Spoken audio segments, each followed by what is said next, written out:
서울과 대구, 광주에서 5사람의 사형수가 사형이 집행되었습니다. 85년 10월 31일 20대 가정 파괴범 5명이 사형이 집행된 지 1년 7개월 만이었습니다. 이제 전국에 남은 사형수들은 서울구치소의 15명을 비롯한 30여 명입니다.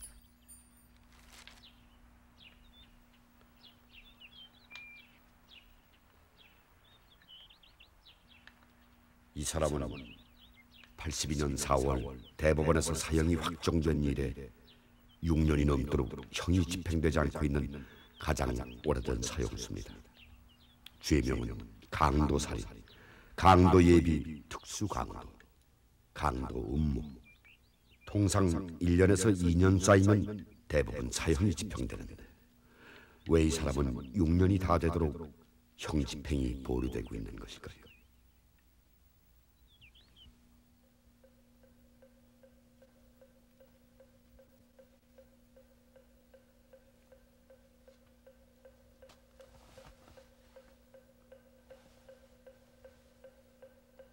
이즈음 서울 근교 자비사에 계신 한 스님은 몹시 화가 나 있었습니다.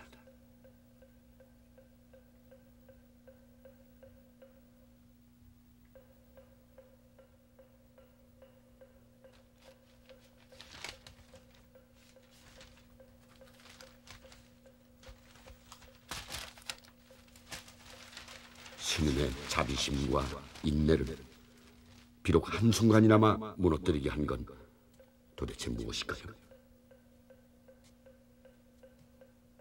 그 어떤 분노, 그 어떤 안타까움, 그 어떤 마음의 파문이 온화하던 스님의 마음의 평정을 뒤흔들어 놓은 것일까요?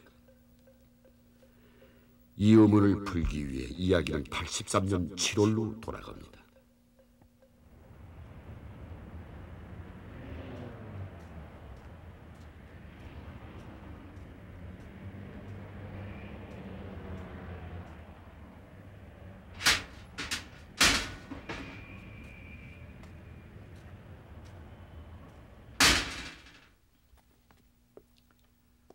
어서 오십시오. 기다리고 있었습니다.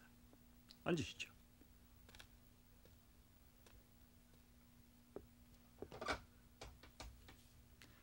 난데 부처님 좀 모시고 오게. 이 사람아, 사형수 최씨 말이야. 그래.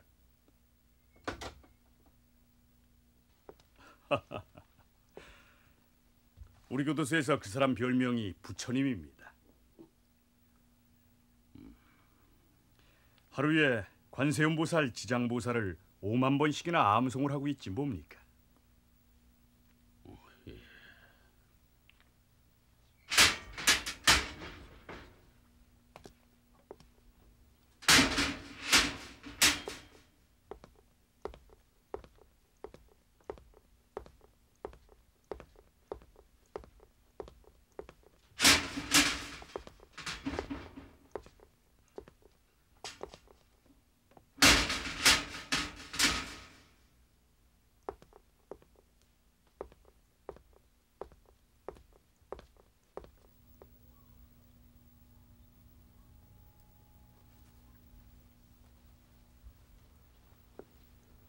(83년) 여름 두 사람은 이렇게 첫 대면을 합니다. 사형수의 아버지로 불리우는 박삼중 스님은 이때 사형수가 가지고 있는 염주와 자기 것을 한번 바꾸자고 제안을 했습니다. 우리 염주 바꿉시다. 안 됩니다, 스님. 이건 바꿀 수가 없습니다. 어째서 그러십니까? 무슨 이유라도 있습니까? 이 염주에는 제 한이 새겨져 있습니다. 속인의 한이 새겨져 있는 걸 어떻게 스님에게 드릴 수 있겠습니까? 어디 잠깐만 구경이라도 좀 하죠. 금강경을 새기셨군요. 그런데 이건 무슨 글씨를 새겼는지 모르겠군요. 필귀가? 반드시 집에 돌아가리라. 예, 전 반드시 집에 돌아갈 것입니다. 살아서 집에 돌아가고 말겠습니다. 콩알만한 염주 하나에 정성 들여 새겨놓은 글자. 그것은 필기가 기필코 집에 돌아가리라는 글씨였습니다.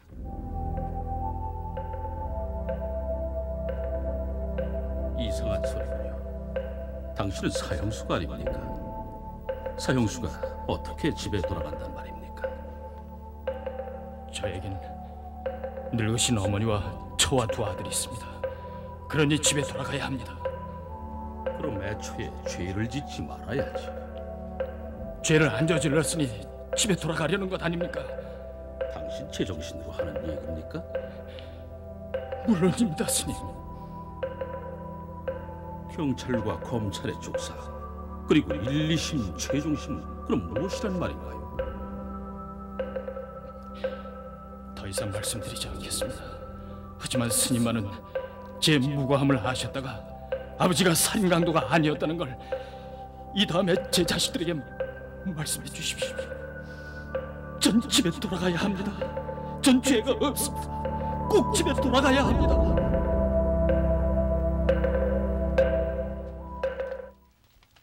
박삼영순이 혼일하네.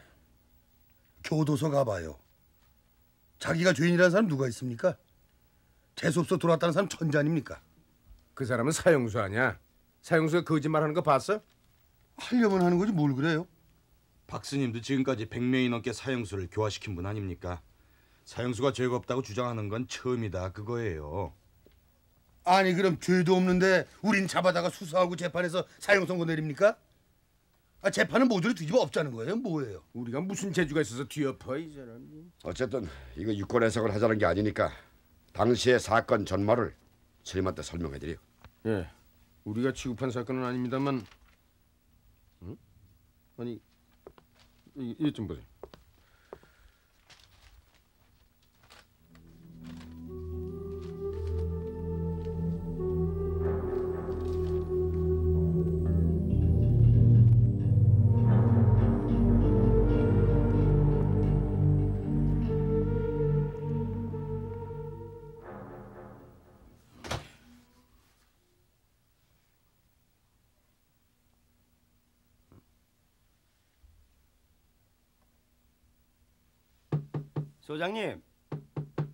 소장님 아직 주무세요? 직원들 출근 다 했는데요. 아직도 주무시나?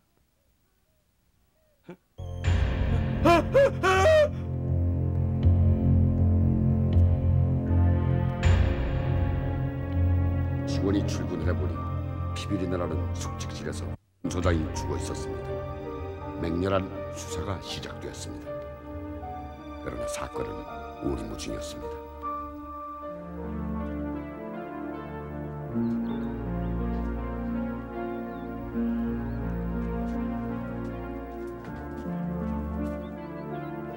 범인이 버리고 간 것으로 보이는 피 묻은 잠바 한 벌. 이것이 유일한 현장 증거였습니다. 그 밖엔 지문이나 발자국 하나 나오질 않았습니다. 수사는 자칫 미궁으로 빠져들어갈 우려가 있었습니다.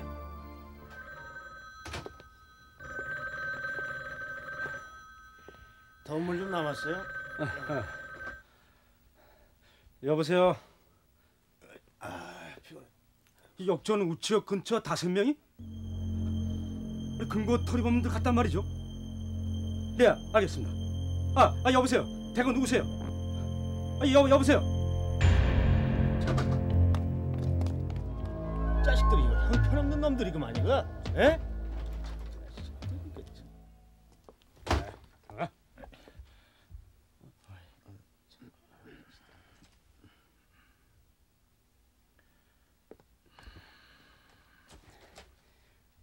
네가 대장이라면서?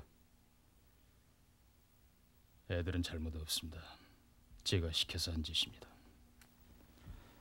세막대기 2억 개 가지고 우체국 금고를 털어? 이 금고가 뭔지도 모르는 무식한 놈들 아니야 이거. 그래, 언제부터 기다렸어? 열흘 전에도 한탕 했었지? 말해봐. 열흘 전에도 안정이 농협에 들어갔다면서? 안정리 농협에서 금고를 열려다 실패. 사무실에 있던 양담배 10갑하고 현금 9,000원 집어갔다면서.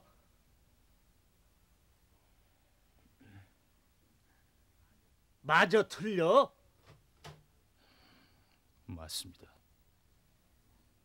너희들 농협이나 우체국을 전문으로 노리는 놈들인데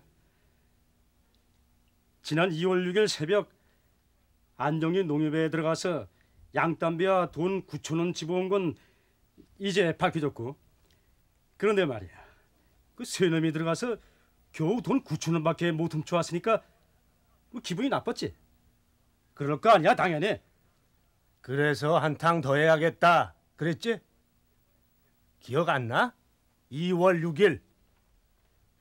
이왕 이렇게 된 거 다 자백해. 응? 그날 새벽에 허탕치고 밤이 되자 뭐 했어? 아무것도 안 했는데요. 아니 뭘 그래. 청계농협에 또 들어갔잖아 그날 밤. 거긴 안 갔습니다. 네 부하들은 다 갔다고 하는데 왜 너만 헛소리야? 정말이에요. 이리 나와. 이리 나와. 자. 어디 나가.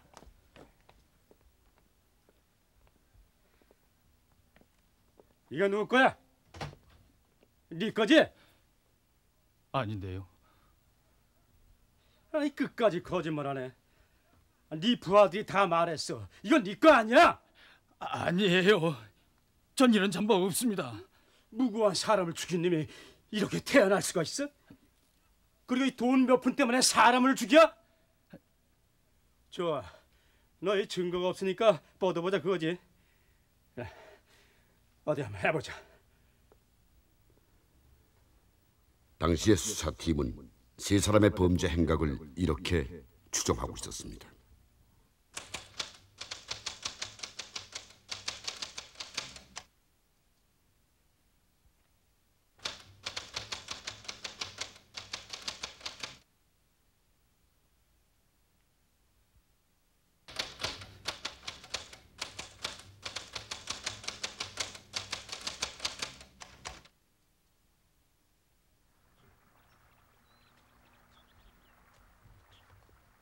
이 형사, 나 담배 하나 보자.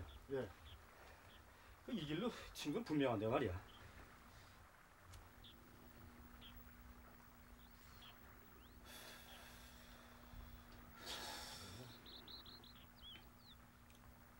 응?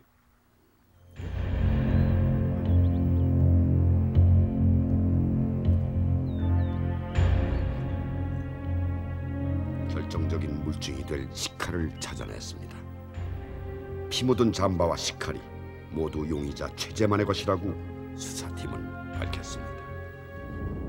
이 사람들은 안타깝게도 변호사를 선임할 만한 사람들이 못 되었습니다. 주범으로 몰린 최재만은 아이가 아파도 병원에 갈 형편이 못 되는 처지였고, 또 한 사람은 혈육이라고는 누이밖에 없었습니다. 당시 19세의 권군의 부모는 경북 범철의 가난한 농민이었습니다. 이런 사건에서 특히 1심에서 좋은 변호사가 붙느냐 안 붙느냐가 얼마나 중요한 것인가를 이들은 몰랐던 것입니다. 다른 범죄는 다 시인합니다. 그러나 청계분선 간 일이 없습니다. 이때 국선 변호사는 간단한 질문만을 했습니다. 청계 분소 사건을 아는가요? 모릅니다.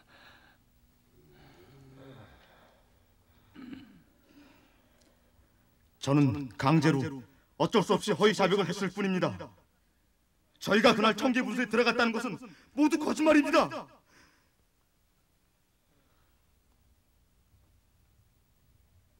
증인신문에서 대부분의 검찰 측 증인들은 피고인들에게 불리한 증언을 했습니다.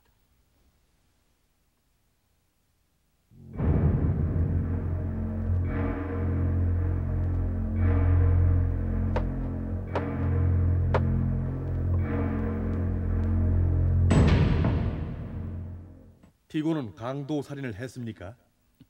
안 했습니다. 그럼 이 사건 범행을 전혀 안 했단 말인가요? 예. 피고인은 검찰에서 자백을 했지 않습니까?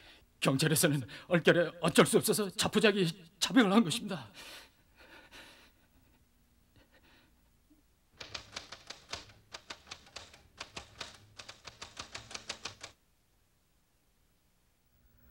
범인들은 자백을 했습니다. 그리고 증인도 있습니다. 재판도 끝이 난 겁니다. 스님은 저희 말을 믿지 않으시는군요.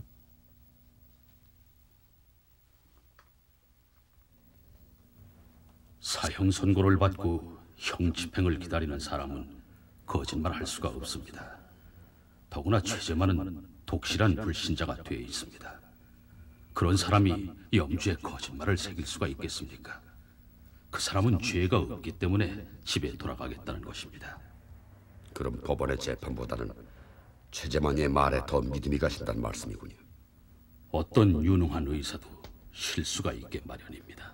그러면 어떻게 하시겠습니까? 글쎄요, 실은 저도 막연하군요. 우선 최재만이와 함께 무기징역을 선고받은 이태성을 만나보겠습니다. 이태성이를 만나시겠다고요? 한 걸음 늦으셨습니다. 이태성이는 죽었습니다. 결핵이었습니다.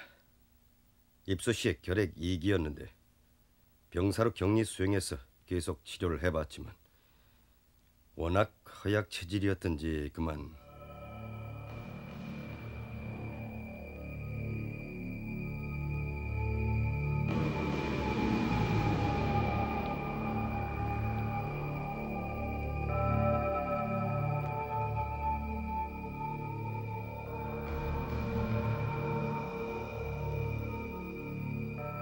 태성이가 죽다니. 그건 단순히 결핵 때문에 죽은 게 아닐 겁니다. 그럼? 아닙니다, 스님. 사람이 죽고 사는 거야 부처님께서 주관하실 일이죠.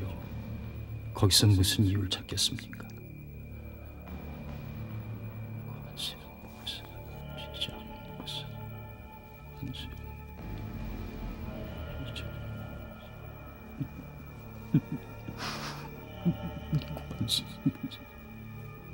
죽은 이태성의 상고 이유서에는 포한 종천할 것 같다고 쓰여 있었습니다. 포한 종천, 하늘 끝까지 한을 품으리라.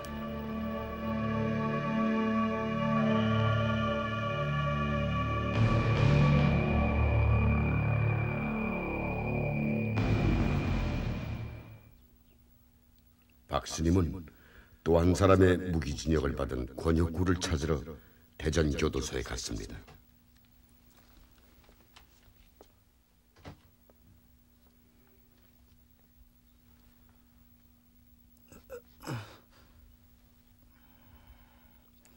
이 친구 천주교 신자가 됐는데요.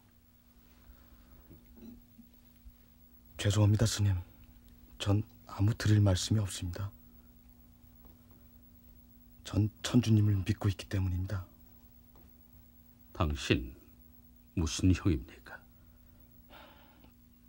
무기징역입니다. 그걸 승복합니까? 예. 무슨 죄를 지었습니까? 배가 고파서 세 사람이 도둑질을 몇 번 했습니다. 아니, 그게 아니고 세 사람의 범행은 살인 강도인데. 재판 과정에서 억울하다고 주장을 했지만은 받아들여지지가 않았습니다. 그렇다고 남이 한 죄를 뒤집어 써서. 여기 와서 천주님께 귀의하고 보니 빵 한 조각 훔친 것도 큰 죄입니다. 아니, 실정법이 아니라 신앙 때문에 죄를 뒤집어 쓴단 말이오.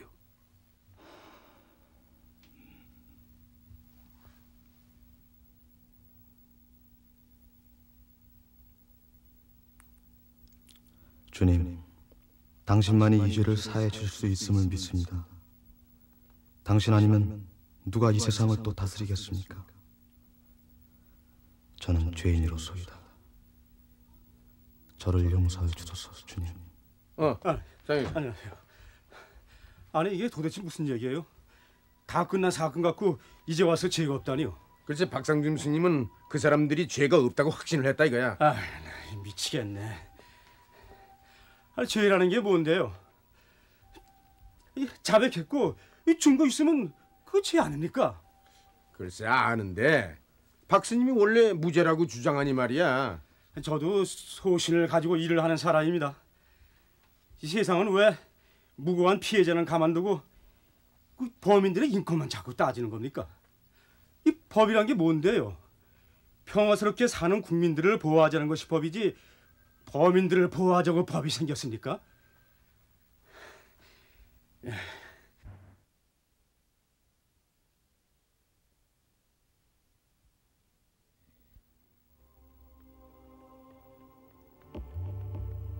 재판은 끝났고 재심 청구도 기각됐고 마지막 기대했던 대법원 항고도 기각됐습니다.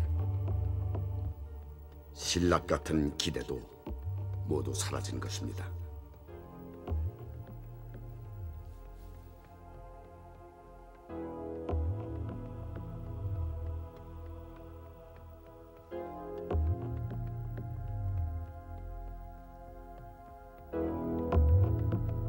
스님, 절 살려주시기 위해 해볼 수 있는 일은 다 해주셨는데 제게 무슨 여한이 있겠습니까? 아무리 제가 죄가 없어도 모든 사람들이 저를 죄인이라고 한다면 그것으로서 저는 죄인 아닙니까? 제 마음속 어딘가에 죽어야 할 죄가 분명히 있기 때문에 그렇게 됐을 것입니다. 애써주셔서 고맙습니다, 스님.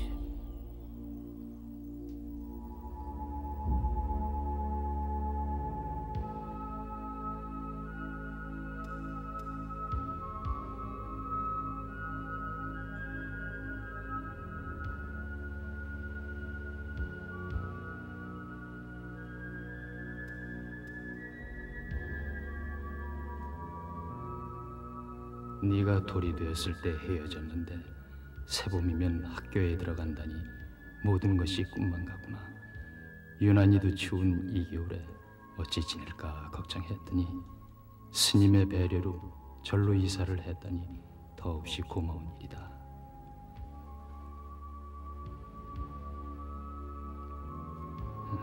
자애로우신 부처님께 늘 감사해라. 그리고 스님께서 우리를 보살펴 주시는 것처럼 우리도 언제나 우리보다 못하고 더 가여운 사람들이 있다는 걸 잊지 마라. 엊그제 부모가 교통사고로 돌아가시고 어린 두 형제만이 단칸방에 남아있다는 신문을 읽고 아빠는 너희들을 생각했단다. 괴로워도 도와야 할 사람이 멀지 않은 곳에 많이 있다는 것을 잊어서는 안 된다.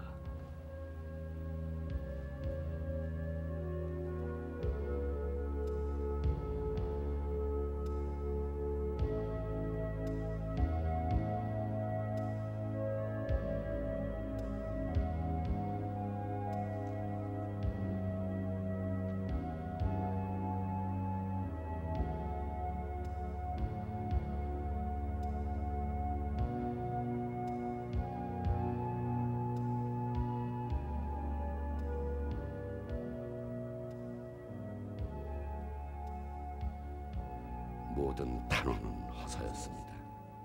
그러나 직접 힘은 되지 않으나 박스님은 이때 많은 고마운 분들을 만납니다.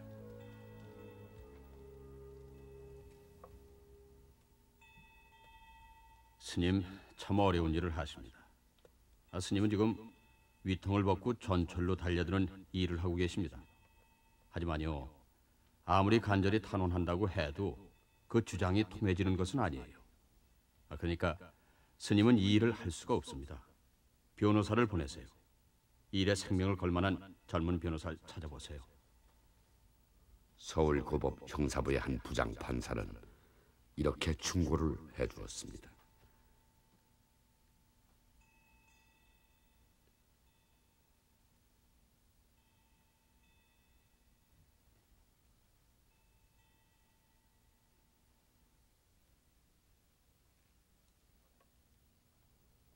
전 법무부 장관이었던 변호사 한 분은 구치소로 사형수를 면회하러 갑니다.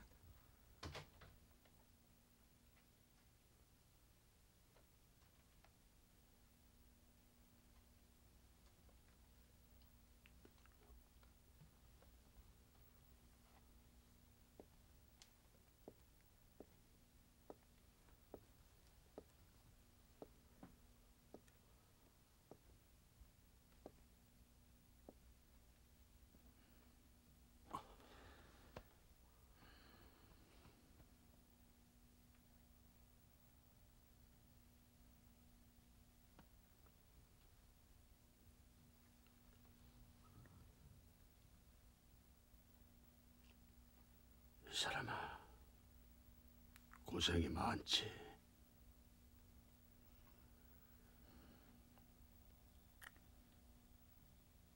그래, 몇 년이나 됐나? 이제 6년입니다.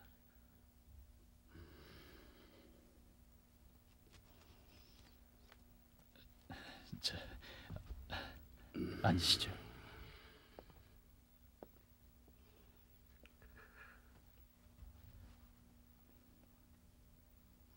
꼭 만나고 싶었네.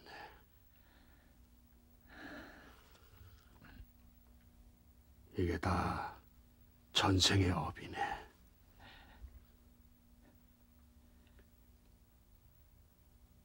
우리 인생은 살고 싶다고 사라지는 게 아니고 죽고 싶다고 죽어지는 것도 아닐세. 알고 있습니다. 이게 다 전생의 업인 줄을. 언제라도 웃으면서 떠나겠습니다.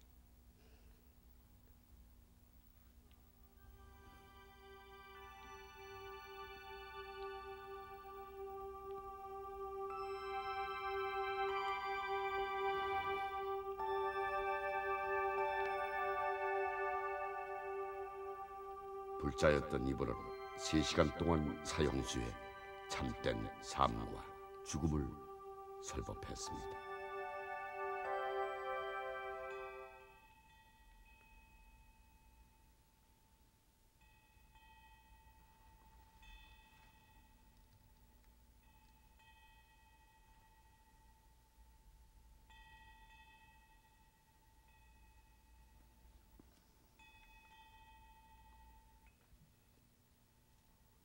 그러나 아무런 좋은 소식 없이 시간은 갑니다. 시간, 그것은 곧 죽음의 예감이었습니다. 조계종 큰스님 이성홍 전 공정이 친히 면회 왔습니다.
인간은 태어날 때부터 누구나 사형수다.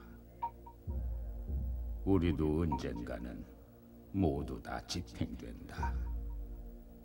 그러나 집행을 할래야 할 수 없는 것이 있다. 그것이 무엇이냐? 우리의 마음이다. 우리의 마음은 우주를 창조해낸 것이다.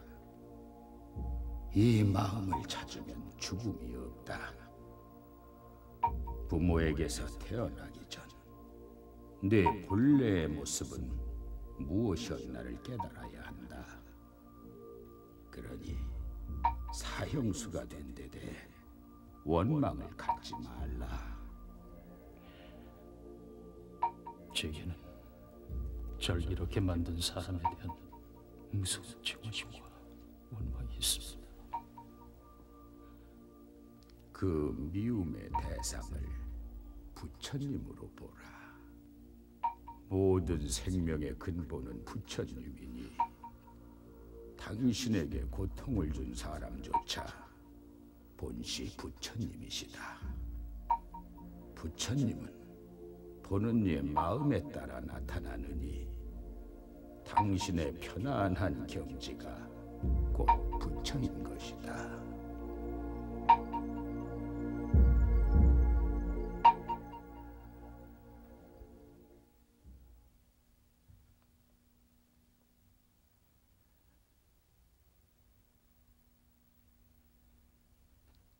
저는 행복합니다. 장관님이 와주셨고 서운 큰 스님께서도 여기까지 와주셨습니다. 승복합니다. 더 이상 삶에 집착을 갖지 않겠습니다. 이제 죽을 준비가 돼 있습니다. 지금 집행해도 웃으면서 떠나겠습니다.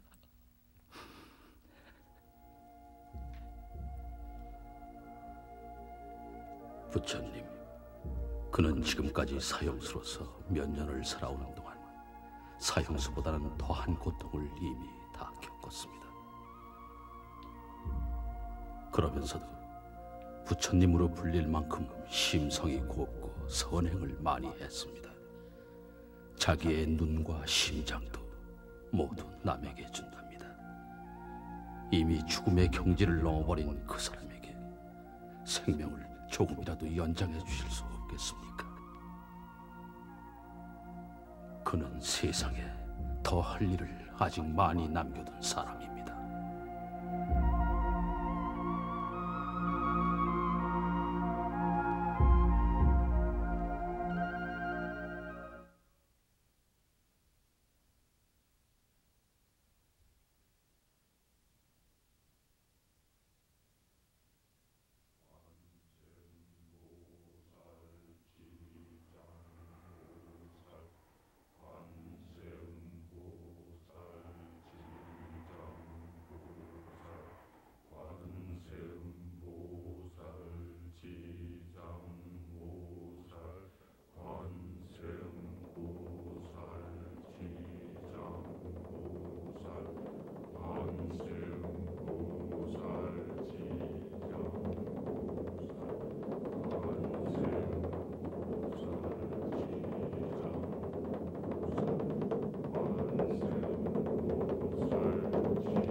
도저히 불가능한 일이 이루어졌다는 건 결과적으로 기적이지만 전 이걸 기적이라고 부르지를 못했습니다.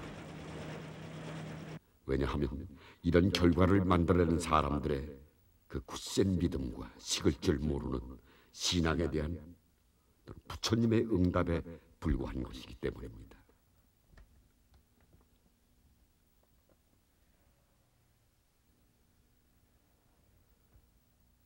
(1988년 2월 27일) 대통령 취임 특사. 마침내 사형을 선고받은 지 6년 만에 최재만은 무기징역으로 감형이 되었습니다. 우리나라 행영 사상 처음으로 무기로 감형된 것입니다. 부처님의 뜻입니다.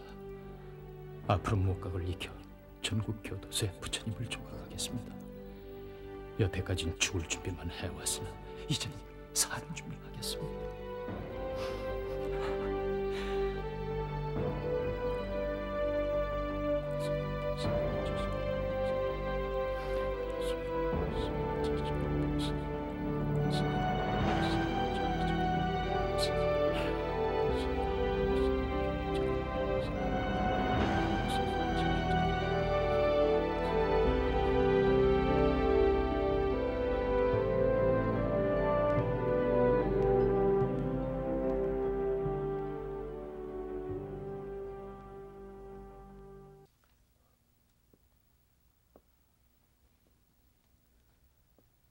결과적으로 수사를 잘못했다는 거 아닙니까? 내가 강제 자백을 받아냈다고 생각하세요?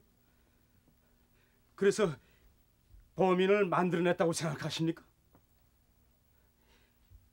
대답 좀 해보세요. 알아. 장 형사 심정 알아. 이거 왠지 외롭다는 생각이 듭니다. 우리 수사도 예전 같지가 않아요. 이젠 우리 수사 방법도 사람들이 생각 못할 만큼 과학화됐고 이 범인들에 대한 심증만으로 수사할 만큼 그렇게 미개하지 않습니다. 그런데 왜 그걸 몰라주느냐 그겁니다. 누가 알아주길 바라서 하나? 이거 일선 수사관 사명감 없이 못하는 거야? 사회적으로 대우를 받나 명예가 따르나? 그래요. 저도 이 직업을 정말이지 신앙처럼 생각했고 일에 애정을 갖고 해왔습니다. 그런데 그 애정에 배신당한 것 같다 그겁니다. 그래, 안들도. 물론 사형이 확정된 건 우리들의 수사 기록, 우리가 찾아낸 물증과 증거 사실을 기초로 해서 재판 결과 확정된 거란 말이에요. 또 우리 교도 행정사상 사형수가 감형된 거 처음 있는 일이고. 하지만 자 형사, 그 사람은 행영 성적이 우수해서 행정적으로 감형됐을 뿐 사법적으로는 틀림없는 죄인이고 그 판결 자체엔 아무런 변동이 없는 거 아니겠어? 장 형사, 그만 마음 풀어. 의기소침하지 말고. 그래요. 우린 할 일이 많은 사람들 아닙니까? 난 말이야, 난 모처럼 이상한 행복감을 느껴. 우리 경찰은 아무나 할 수 없는 일을 하는, 그리고 그 어려운 일을 신앙처럼 믿는 그런 소중한 사람들이 많구나 하는 충족감. 이게 남 모르는 우리들만의 행복이 아니겠어?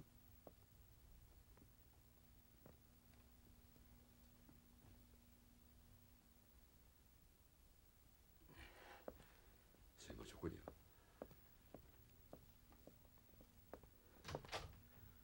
저는 그동안 애 많이 쓰셨습니다.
필귀가 염주에 결코 거짓말을 새길 리 없다는 것을 굳게 믿은 한 스님의 집류, 완전히 종교에 귀의해서 새로운 인간이 된 한 사형수, 이 두 사람의 끈끈한 6년 세월, 그리고 그들을 둘러싼 우리 사회의 훈훈한 보살핌.